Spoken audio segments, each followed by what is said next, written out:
बहुतांश लोकांना ह्या डॉक्युमेंट बद्दल माहिती नाही आणि या डॉक्युमेंटसाठी हजारो लाखो रुपये चार्ज. आता हा व्यवसाय सुरू करताना कुठल्या प्राथमिक कायदेशीर बाबी तुम्हाला त्याची प्रक्रिया करावं लागते? बरोबर.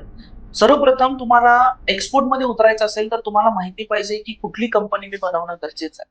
तुम्हाला प्रोप्रायटर कंपनी योग्य आहे का प्रायव्हेट लिमिटेड आहे? तुम्ही व्यवस्थित कन्सल्ट करून त्या कंपनीला पुढे जाणं गरजेचं आहे. त्यामध्ये काही बेसिक डॉक्युमेंट लागतात, जे मी तुम्हाला स्पेसिफिकली आता सांगतोय. त्यामध्ये महत्त्वाचे जर डॉक्युमेंट म्हणतात तर शॉपॅक लायसन, उद्यमी रजिस्ट्रेशन, त्यानंतर जीएसटी सर्टिफिकेट, त्यानंतर आयईसी कोड जो सगळ्यात महत्त्वाचा डॉक्युमेंट आहे, इम्पोर्ट एक्सपोर्ट कोड.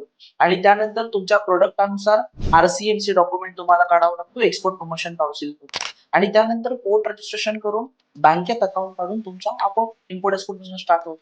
बहुतांश लोकांना ह्या डॉक्युमेंट बद्दल माहिती नाही आणि या डॉक्युमेंटसाठी हजारो लाखो रुपये चार्ज करतात. पण नॉमिनल ज्यांना या गोष्टीची माहिती आहे ते आरामात इझिली तुम्हाला ऍक्सेसेबल कमी अमाऊंट मध्ये होऊ शकतात.